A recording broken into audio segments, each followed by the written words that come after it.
Oke, teman-teman sekalian, kali ini kita akan membahas materi tentang prinsip penentuan posisi dalam sistem GNSS GPS. Silakan selamat menyimak.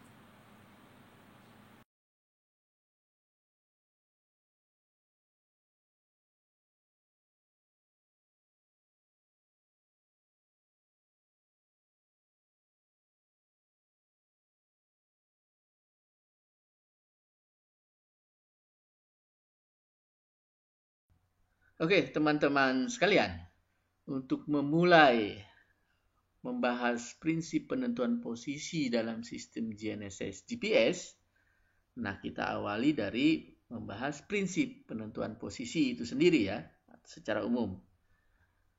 Nah, di sini kita bisa lihat ketika bicara sistem dan instrumentasi penentuan posisi, itu umumnya mengukur dan merekam beberapa data geodetik ya, satu atau beberapa data geodetik.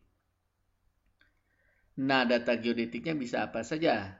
Nah, bisa jarak, beda jarak, bisa arah atau sudut. Nah, bisa sudut dan jarak dikombinasikan, bisa juga tinggi atau beda tinggi, lalu bisa juga koordinat atau beda koordinat ya. Nah, ini beberapa data geodetik yang umumnya kita tentukan, kita ukur, kita rekam ya, terkait penentuan posisi. Nah, kalau kita melakukan pengukuran jarak atau beberapa jarak ya, nah ini dikenal dengan istilah ikatan ke muka, kemudian juga ada ikatan ke belakang ya, resesi dengan jarak. Lalu kalau pengukuran sudut itu dikenal dengan istilah triangulasi. Kalau pengukuran sudut dan jarak dikenal dengan istilah poligon dan lain-lain ya. Nah, lebih detailnya itu dapat dilihat dari mata kuliah sistem penentuan posisi ya. Silakan. Nah, ini sekedar ilustrasi saja ya.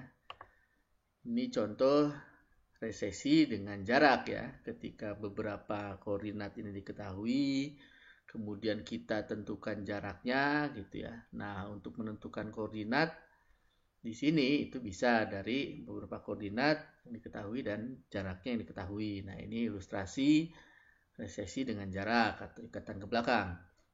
Kemudian ini bicara kalau sudut-sudut kita tentukan berarti triangulasi ya, ilustrasi triangulasi. Nah, yang berikutnya ini ilustrasi poligon ya, sudut dan jarak.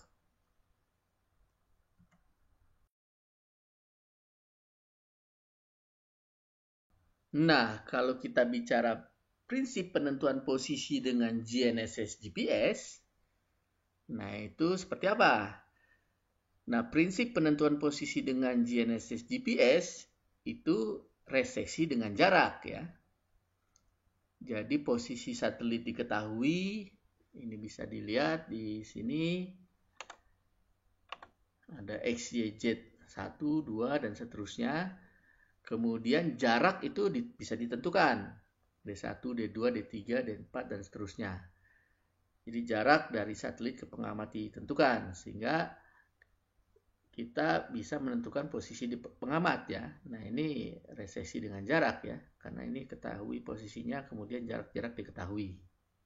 Itu prinsip penentuan posisi dengan GNSS GPS. Nah, untuk dapat menentukan posisi di pengamat itu minimal harus diukur jarak ke 4 satelit ya, supaya posisi di pengamat di bumi itu dapat ditentukan. Kenapa? Karena ada 4 parameter yang harus ditentukan ya. Jadi selain parameter koordinat, ada 3 parameter koordinat, juga ada 1 parameter kesalahan waktu yang disebabkan oleh ketidaksinkronan antara jam osilator di satelit dengan di receiver GPS. Nah, itu harus ditentukan sehingga ada 4 parameter, 3 koordinat, 1 waktu. Nah, untuk itu supaya dapat solusi maka minimal harus diamati ke 4 satelit ya. Nah, akan timbul pertanyaan dari mana posisi satelit diperoleh. kemudian dari mana jarak diperoleh ya, terkait prinsip penentuan posisi dengan GNSS GPS, resesi dengan jarak. Nah, si posisi-posisi dari satelit ini itu dapat diperoleh dari informasi broadcast ephemeris ketika kita mengamati sinyal GPS ya. Kalau masih ingat di pembahasan sinyal dan data, nah itu data satelit dapat diperoleh dari broadcast ephemeris. Atau dapat juga diperoleh dari precise, ultra precise, atau rapid precise ephemeris. Nah ini bisa juga posisi satelit itu diperoleh dari informasi-informasi yang disebutkan tersebut, yang diperoleh dari internet ya. Kemudian untuk jarak, nah itu bisa diperoleh dari perhitungan data kode dan atau perhitungan data fase sinyal pembawa. Jadi ada dua cara menentukan jarak dari pengamat, dari satelit ke pengamat ya. Nah nanti perhitungan data kode untuk menentukan jarak, kemudian data fase untuk menentukan jarak itu akan dijelaskan lebih lanjut ya pada materi tersendiri. Nah, ini ilustrasi bagaimana prinsip penentuan posisi dengan GNSS GPS itu dapat kita bayangkan lah. Jadi, ini posisi-posisi dari satelit, kemudian satelit itu dia menginformasikan jarak ya dalam tanda kutip, yang tadi bisa jarak kode, jarak fase. Karena 3 dimensi berarti menjadi bola. Nah, sehingga nanti perpotongan dari ketiga bola ini, kalau kita abaikan fungsi waktunya ya, kesalahan waktu, sehingga dapat diperoleh titik temu perpotongan ketiga bola. Nah, disitulah posisi dari pengamat ya. Itulah gambaran prinsip penentuan posisi dengan GPS ya. Ini juga sama ya. Nah, karena tadi ada parameter kesalahan waktu yang harus ditentukan, tentunya jadinya ada 4 nih satelitnya. Kemudian jarak-jaraknya diperoleh, kemudian ilustrasinya nih dalam bentuk lingkaran-lingkaran ya. Titik temunya adalah posisi di pengamat. Nah itu kita kalau ingin membayangkan prinsip penentuan posisi dengan GNSS GPS, nah seperti itu ya. Nah untuk mempertajam kita membayangkan prinsip penentuan posisi dengan GNSS GPS, nah kita bisa lihat dalam ilustrasi 2 dimensi seperti ini ya. Jadi ini titik A, titik B, titik C diketahui, kemudian jarak dari A ke pengamat itu ditentukan.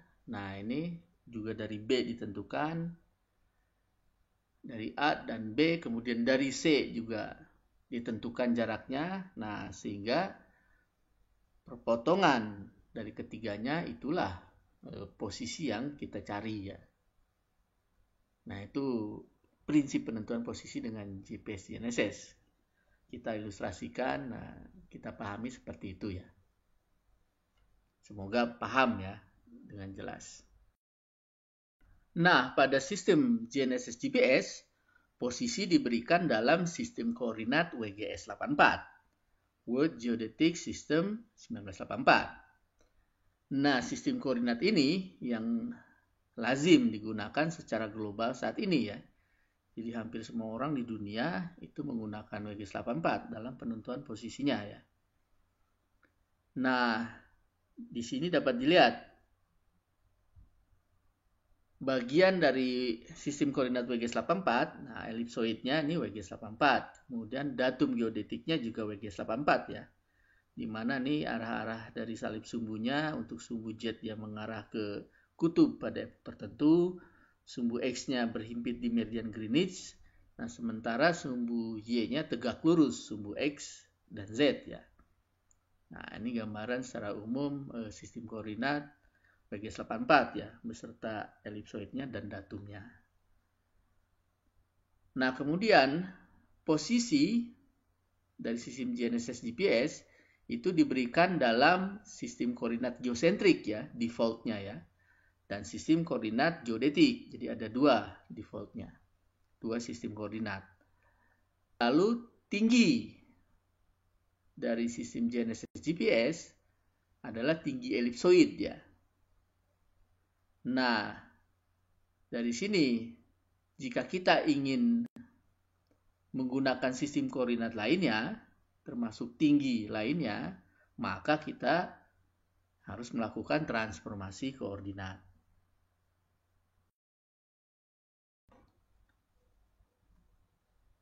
Nah, penentuan posisi dengan GNSS, untuk penentuan posisinya itu dapat dilakukan untuk objek yang diam, statik, dan objek yang bergerak atau kinematik ya. Lalu bisa kita tentukan secara real time dan atau ada yang melalui tahapan pengolahan data atau post proses ya kita bahasakannya. Nah, lalu dari prinsip penentuan posisi dengan GNSS GPS yang tadi resesi dengan jarak, nantinya diturunkan beberapa metode penentuan posisi dengan GPS ya. Jadi ada prinsip, ada metode. Nah, nanti kita akan bahas. Nah, dari metode-metode penentuan posisi dengan GPS, maka nanti akan kita temukan bahwa posisi dengan GPS ini, GNSS GPS ini memiliki spektrum ketelitian. Jadi tidak hanya satu, mulai dari level meter hingga level milimeter ya. Nanti ada pembahasan tersendiri. Kalau kali ini ya kita membahas dulu prinsip penentuan posisi dengan GNSS GPS ya. Nah, kira-kira seperti itu ya, pembahasan prinsip penentuan posisi dengan GNSS GPS ya. Oke, teman-teman, ini adalah akhir pembahasan materi tentang prinsip penentuan posisi dalam sistem GNSS GPS. Semoga bermanfaat.